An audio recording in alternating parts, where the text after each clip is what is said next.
Any time current பிரச்சனை தான். இங்க கரண்ட் எல்லாருக்கும் எர்த்து வர்றது, ஒயர் சரியா போடல. ஏற்கனவே இந்த ஏரியால கரண்ட் பிரச்சனை தான் பெரிய பிரச்சனை. வீட்டுல கூட எர்த்து வரும். இபி ஆபீஸ்ல போய் நம்ம சொன்னோமா, வெளியில ஆள் வச்சு செய்ய சொல்லுவான். அவன் வரவே மாட்டான் இபிக்காரன்.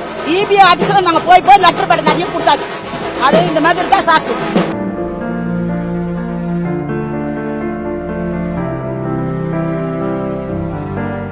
உங்க தொழிலாளர் தினம் வேலை செய்யறாங்கம்மா. அவங்க ரோடுக்கு 4 மணிக்கு கிளம்பி போகும்போது எர்த்து அடிச்சு அங்கேயே செத்துட்டாங்க. இல்ல இதுதான் ஃபர்ஸ்ட். இதுக்கான ஒரு ஆள் செத்துட்டாங்கன்றாங்க. அவங்க இடத்துல செத்தாங்களா என்ன தெரியாது. இது இன்னைக்கு நடந்தது. 4 மணிக்கு அந்த அம்மா வேலைக்கு போகும்போது அந்த ட்ரெஸ் போட்டு போகும்போது அங்க கரண்ட் இப்படி குறுக்குல இருக்கும்போது எர்த்து அடிச்சு அந்த பால்ட்லயே போயிடுச்சு அந்த அம்மா. அதான் இப்ப கொண்டு வந்துக்கிறாங்க. அவங்களுக்கு 2 பசங்க இருக்குது.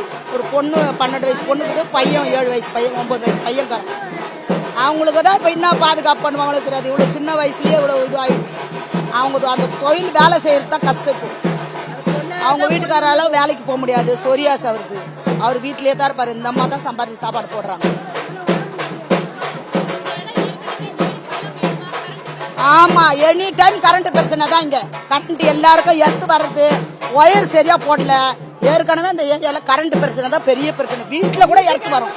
எல்லாரும் வீட்டுல நம்ம போய் இபி ஆபீஸ்ல போய் நம்ம சொன்னோமா, வெளியில ஆள் வச்சு செய்ய சொல்லுவான். அவன் வரவே மாட்டான் இபிக்காரன். இபி ஆபீஸ்ல நாங்க போய் லெட்டர் பேட் நிறைய கொடுத்தாச்சு. அது இந்த மாதிரி தான் சாக்கு. நேற்று தான் ஒருத்தர் இறந்தாரு. நேற்று காலையில 6 மணிக்கு ஒருத்தர் இறந்தாரு. அதுக்கு அடுத்தது இந்த பொண்ணு இப்போ காலையில இறந்தது. வேலைக்கு இதே மாதிரி தான் இறந்தாரு. கடைக்கு போனவரு கடையாண்டி அப்படியே மயங்கி விழுந்தாரு. கரண்ட் ஷாக் அடிச்சு தான் தடுத்து விழுந்தாரு. ஆனா அவங்க தெரியாது அவங்க வீட்டுல ஒத்துக்காத அவங்க போயிட்டாங்க, தூக்கிட்டு போயிட்டாங்க. அடக்கமும் பண்ணியாச்சு. ஏன்னா இது வெளியே காட்டிக்கல. அவங்க ஹார்ட் அட்டாக் மாதிரி ஆயிடுச்சு.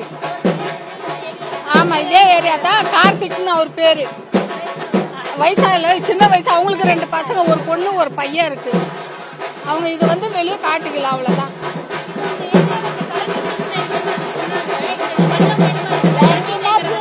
தண்ணி தேங்க பாருங்க, இப்ப கூட தேங்கின்னு இருக்காது. யாரும் கண்டுக்க மாட்டேன்றாங்க.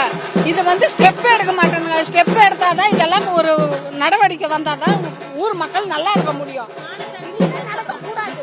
மாநகராட்சி கண்டுக்கவே மாட்டேங்குது. மாநகராட்சி என்ன பண்ணுது, போன் பண்ணா எடுத்து கட் பண்ணிடுறாங்க.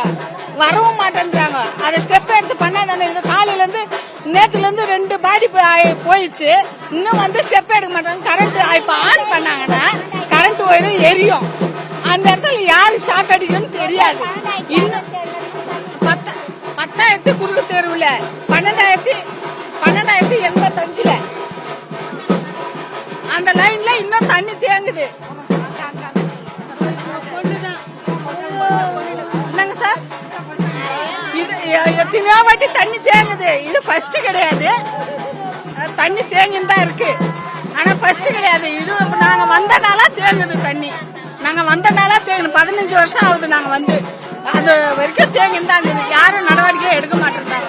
கவுன்சிலர்ல இருந்து எம்எல்ஏ இருந்து யாரும் பார்க்க மாட்டாங்க. கார்பரேஷன் ஆளுங்க வரமாட்டேன்றாங்களே. அப்ப எங்க கார்பரேஷன் செய்யும் அவங்க செய்ய மாட்டேன்றாங்க.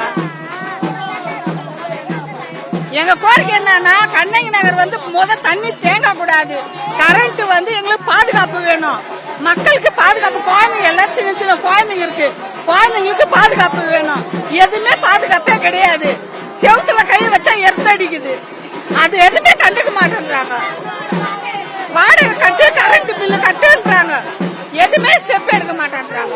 இது செத்தது எங்க சொந்தக்கார பொண்ணு, அண்ணன் பொண்ணு. இது இப்ப உயிர் போச்சு. அந்த குழந்தைங்களுக்கு தாய் வருமா? தாய் இருந்தாதான் குழந்தைங்களை பார்க்க முடியும். அப்பா உடம்பு சரியில்லாத அப்பா. அந்த புள்ளைங்களை யார் பாப்பாங்க? இதுக்கு மேல சொல்லுங்க. எங்களுக்கு கேள்விக்கு பதிலே இல்ல. இப்போ அந்த 2 குழந்தைங்க இப்ப அனாதையா நிக்குது. அவ்வளவுதான். அப்பா இருக்காரு, உடம்பு முடியாதங்கிறாரு. அவரு கொஞ்சம் உடம்புல சரியில்லை அவருக்கு. இப்ப என்ன பண்ணுங்க சொல்லுங்க. இதுக்கு ஒரு தீர்வு வேணும். இப்ப பணம் இருந்தா தீர்வு கிடையாது. அதுங்களுக்கு ஒரு நல்ல நிலைமையில இருக்கணும்.